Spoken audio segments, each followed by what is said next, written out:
வணக்கம் மக்களே. All out பண்ணணும் அப்படின்றதுக்காக தேவையில்லாத வேலையை பண்ணிருக்காங்க இங்கிலாந்து வீரர்கள். அதை பத்தி தான் இந்த வீடியோல பார்க்க போறோம். இந்தியா இங்கிலாந்து இடையிலான 2வது டெஸ்ட் போட்டி பர்மிங்ஹாம்ல நடைபெற்று வருது. இந்த ஆட்டத்துக்கான டாஸ்ல வின் பண்ண இங்கிலாந்து அணி கேப்டன் பென் ஸ்டோக்ஸ் பந்து வீச்ச தேர்வு செஞ்சாரு. அதன்படி முதல்ல பேட்டிங் செய்த இந்தியா தன்னோட முதல் இன்னிங்ஸ்ல 587 ரன்கள் குவிச்ச நிலையில ஆல் அவுட் ஆனாங்க. இந்திய தரப்புல அபாரமா ஆடிய கேப்டன் சுப்மன் கில் 269 ரன்கள் எடுத்திருக்காரு. இங்கிலாந்து தரப்புல ஷோயிக் பஷீர் 3 விக்கெட்களையும், கிறிஸ் வோக்ஸ், ஜோஸ் டங்ஸ் தலா 2 விக்கெட்ஸையும் வீழ்த்திருக்காங்க.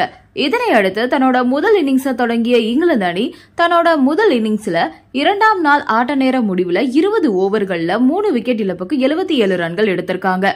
ஜோ ரூட் 18 ரன்களுடனும் ஹாரி புரூக் 3 ரன்களுடனும் களத்துல இருக்காங்க. இந்திய தரப்புல ஆகாஷ் தீப் 2 விக்கெட்ஸ் கைப்பற்றியிருக்காரு. 3ஆம் நாள் ஆட்டம் நடைபெற இருக்குது.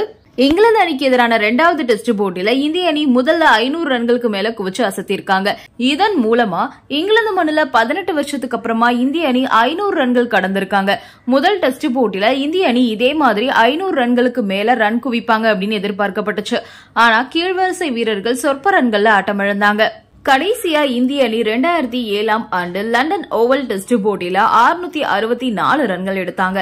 இதுவரைக்கும் இங்கிலாந்து மண்ணுல இந்திய அணி 7வது முறையா 500 ரன்களுக்கு மேல அடிச்சிருக்காங்க. முதல் முறையா 1967ஆம் ஆண்டு லீட்ஸ் டெஸ்ட்ல 510 ரன்களும், லண்டன் ஓவல் மைதானத்துல 1990ஆம் ஆண்டு 606 ரன்களும் அடிச்சிருக்காங்க. 1996ஆம் ஆண்டு நாட்டிங்ஹாம் டெஸ்ட்ல 521 ரன்களும், 2002ஆம் ஆண்டு லீட்ஸ் டெஸ்ட் போட்டியில 628 ரன்களும், லண்டன் ஓவல் மைதானத்துல 2002ஆம் ஆண்டு 508 ரன்களும், 2007ஆம் ஆண்டு லண்டன் ஓவல் மைதானத்துல 664 ரன்களும் இந்திய அணி எடுத்திருக்காங்க. தற்போது பர்மிங்ஹாம் எட்ஜ்பாஸ்டன் மைதானத்துல 2025ஆம் ஆண்டு 18 வருஷம் கழிச்சு 500 ரன்கள் எடுத்திருக்காங்க. இந்த நிலையில தான் 500க்கு மேல ஸ்கோர் போயிருச்சு, எப்படியாவது ஆல் அவுட் பண்ணணும் அப்படின்ற சூழ்நிலையில சிராஜ ஸ்லெட்ஜிங் பண்ணிருக்காங்க இங்கிலாந்து வீரர்கள். பொதுவா ஆஸ்திரேலிய வீரர்கள் தான் ஸ்லெட்ஜிங் பண்ணி கோவப்படுத்தி பிளேயர்ஸ் அவுட் ஆக்குவாங்க. அந்த முறையை தான் இங்கிலாந்து வீரர்கள் செயல்படுத்தியிருக்காங்க சிராஜ்க்கு. இதனால கடுப்பான சிராஜ் இங்கிலாந்து வீரர்களோட வாக்குவாதத்துல ஈடுபட்டிருக்காரு. அதோட இத பாத்துட்டு இருந்த கம்பீரும் கடுப்பாயிருப்பாரு. ஒரு வழியா சிராஜை 8 ரன்களுக்கு ஆட்டமிழக்க வச்சிருப்பாங்க இங்கிலாந்து வீரர்கள். கீழ்வரிசை வீரர்கள் சொதப்பினதுனாலதான் முதல் டெஸ்ட்ல தோத்தோம் அப்படின்னு சிராஜ்க்கு பேட்டிங் பயிற்சி தீவிரமா கொடுக்கப்பட்டது. அதோட டிஃபென்ஸ் பண்ணவும் பயிற்சி கொடுக்கப்பட்டது.